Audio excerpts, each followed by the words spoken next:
Before starting the part 2's story, I'm going to give you a quick recap of part 1. Jameel was on a long journey. The journey was so long that he felt tired and sat under a huge tree. He sat and looked into the tree. It was a big walnut tree.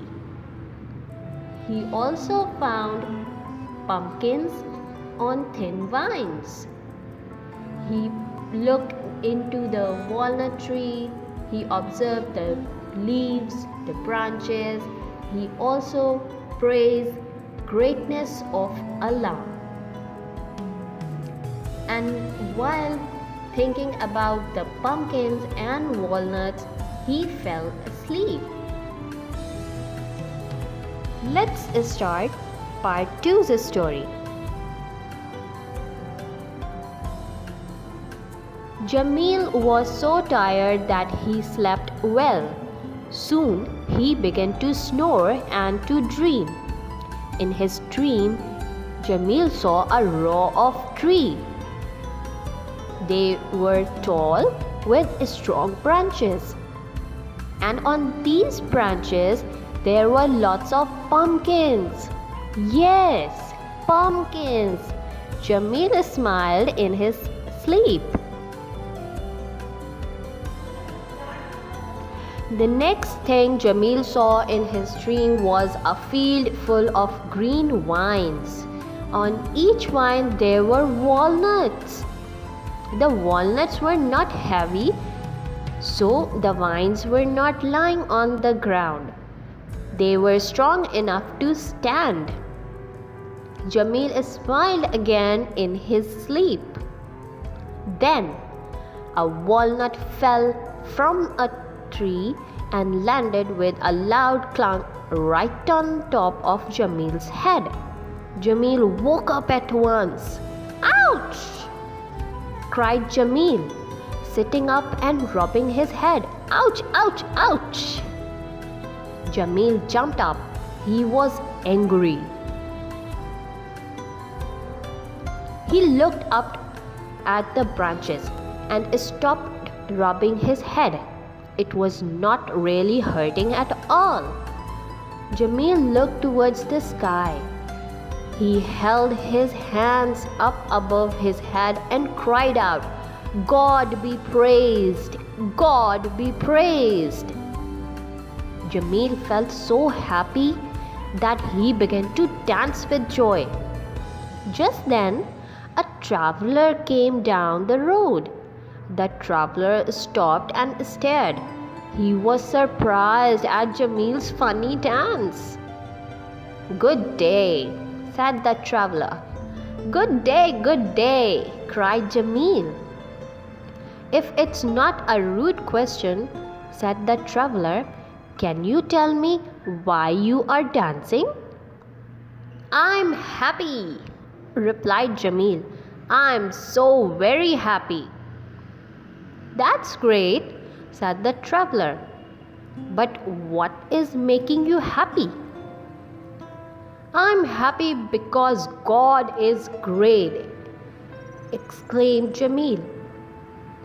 "God is wiser than I am." "How is that?" asked the traveler. "I thought it would be better if walnuts could grow on vines," said Jameel. He pointed to the pumpkin plants. "And I also thought that it would be better if pumpkins could grow on a strong tree like this."